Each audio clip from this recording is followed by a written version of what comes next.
السلام علیکم ورحمت الله وبرکاته. زه امیر خان احمد زبیر یم، د عواید لوی ریاست د ویب سایټ کارپو.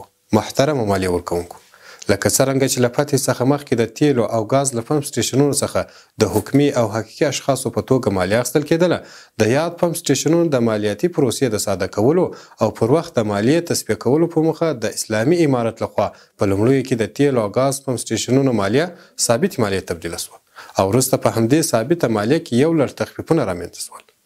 دا چې په تیره اداره کې د غاز او تیلو پمپ سټیشنونو مالیه څه ډول وه، تر فتحې وروسته په دې مالیه کې کوم تغیرات او تخفیفونه رامنځته شول، او څنګه کولی شو د غازو د اندازې واحد له کیلو څخه لیټر ته تبدیل کړو. دا ټولې پوښتنې په همدې معلوماتي ویډیو کې ځوابوو.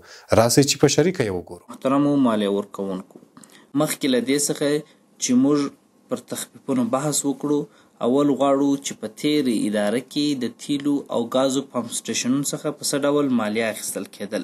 په تیره اداره کې د تیلو او غازو پمپ سټیشنونو درو برخو ته ویشل سوي. لومړی برخه هغه د تیلو او غازو پمپ سټیشنونه چې هغوی د شرکت په شکل فعالیت کوي، د خپلو پروشاتو له سرجم څخه په هر روبه کې 4% انتفاعي مالیه او د کال په پای کې د خپل خالص ګټې څخه 0% پر عایداتو باندې مالیه ورکول. دوهم برخه هغه شرکتونه چې په انفرادي شکل فعالیت کوي، هغوی د خپلو پروشاتو له سرجم څخه که په یوه روبه کې تر 2,50,000 افغانۍ اوښتې وای 4% انتفاعي مالیه او د خپل خالص ګټې څخه 2%، 10% او 0% پر عایداتو باندې مالیه ورکول. دریمه برخه هغه چې د کمیشن په شکل فعالیت کوي، له حقیقي او حکومي اشخاصو څخه 4% انتفاعي مالیه. البته حقیقي شخص که په یوه روبه کې تر 2,50,000 افغانۍ پروشات اوښتې وای 4% انتفاعي مالیه وه، او همدارنګه له حقیقي شخص څخه 2%، 10%، 0% او له حکومي شخص څخه 0% پر عایداتو باندې مالیه د خالص ګټې څخه اخیستل کېدله. یعنی دغه درو برخو ته په تیرې اداره کې د دې مالیات ویشل سوي. که موږ مثال ته ور وګرځېږو، دا جدول کې مثلا په اوله روبه کې د یو تیلو غازو پمپ سټیشن 15,618 لیټره په فروش رسولی دي چې د فی لیټر نرخ 1 افغانۍ دی. که 1 افغانۍ په خرڅو تیلو کې ضرب سي کېږي 2,15,608 افغانۍ. او که انتفاعي مالیه معلومه کو، دا فروشات ول چې په دغه روبه کې فروشات همدومره دي. که یې انتفاعي مالیه معلوموو، نو دغه د عوایدو مجموع یعنی پروشات چې په یوه روبه کې څومره پروشات کړي دي په 4% کې ضربوو. دا په دې خاطر سره چې په هغه وخت کې نورم د دغه سکتور د انتفاعي مالیه 4% وو، نو په 4% کې ضرب شوي دي 1,11,428.08 افغانۍ مالیه شوې ده. په دغه ترتیب سره دوهمه روبه، دریمه روبه، څلورمه روبه معلوم شوې ده. په مجموع کې د تیلو غازو پمپ سټیشن چې موږ مثال اخیستی 2,15,944 لیټره په فروش رسولي، چې 14,03,68,412 افغانۍ مکمل پروشات شوي دي او 4% انتفاعي مالیه د یوه کال 15,03,518.8 افغانۍ شوې وه. دا یوازې انتفاعي مالیه وه. دا که شخص حقیقي و، نو هغه معافیتونه به ورته ورکول کېږي چې 2%، 10% او 0% مالیه ته بیا ورکول. او که حکومي شخص و، نو د خالص ګټې څخه به 0% اخیستل کېدل.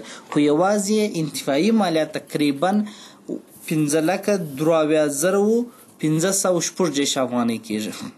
د تیلو او غازو پمپ سټیشنونو مالکانو همیشه د دغه اوږدې پروسې د اسانه کېدو او خپلو په مالیاتو کې د تخفیف غوښتنه کړې وه، چې وروسته د اسلامي امارت د مشرتابه علي قدر امیر المؤمنین حفظه الله تعالی د 3,958 ګڼه فرمان پر اساس چې د 1444 کال د 10مې میاشتې پر 22مه نیټه صادر شوی، د تیلو او غازو پمپ سټیشنونو مالیه ثابته مالیه وټاکل شول او د فی لیټر خرڅ څخه 0.5 مالیه وټاکل شول. یعنی هر 100 لیټره چې خرڅوي هغه یې د 80 فله کې ضربیږي، نو ربواره ثابته مالیه په لاس راځي چې 80 فله ثابت نورم دی.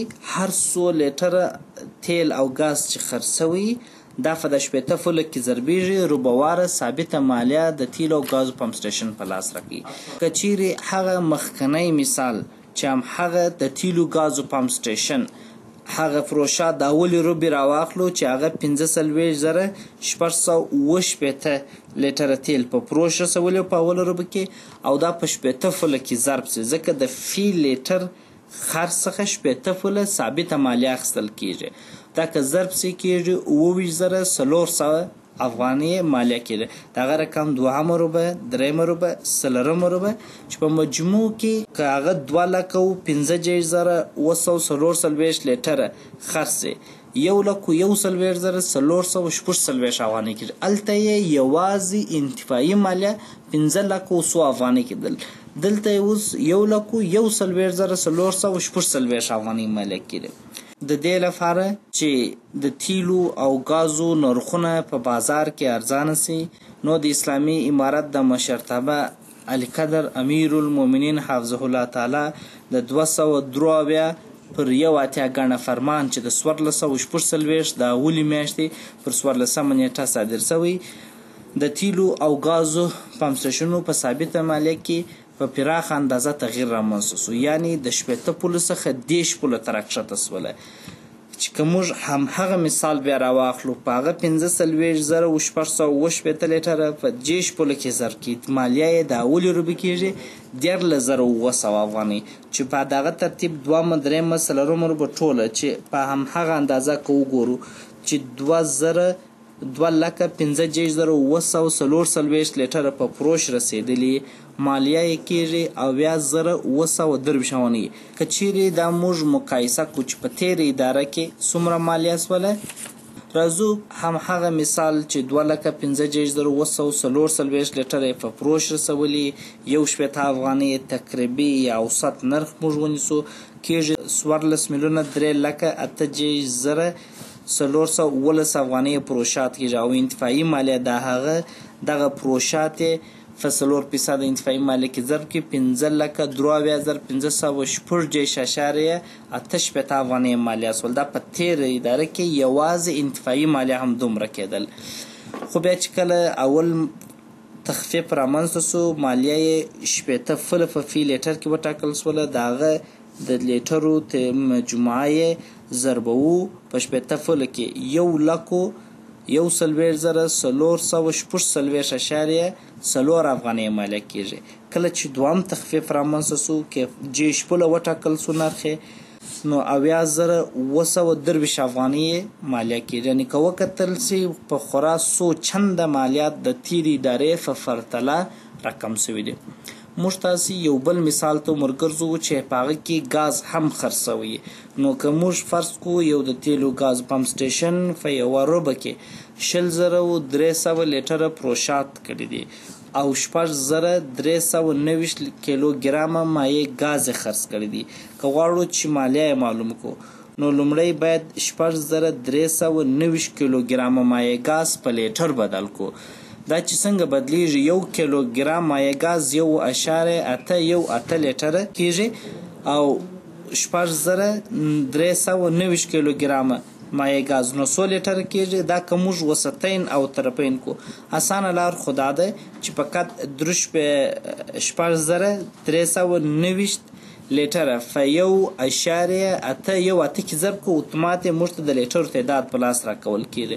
خو که هغه اصولي طریقه ولاړ سو، نو 1.818 ضربوو په 6,390 کې، ځکه 6,390 کیلوګرام مایع ګاز دی، 1.818 دا 1 کیلوګرام په دغونده لیټره مساوي کېږي، او دا تقسیمیږي پر 1 کیلوګرام چې مساوي کېږي په 11,506.122 لیټره سره، یعنی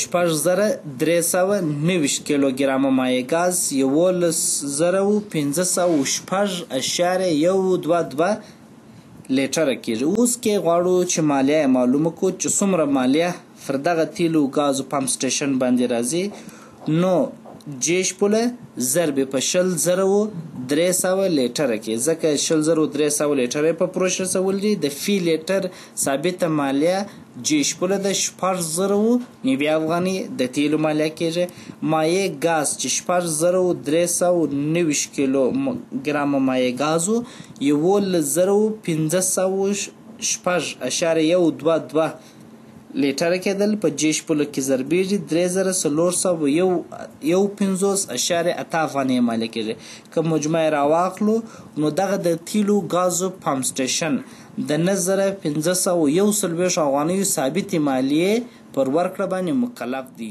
دا و د تیلو او ګاز پمپ سټیشنونو د مالیې په اړه معلوماتي ویډیو. د نورو معلوماتي ویډیوګانو لپاره د عواید لوی ریاست ټولنیزې پاڼې تعقیب کړئ.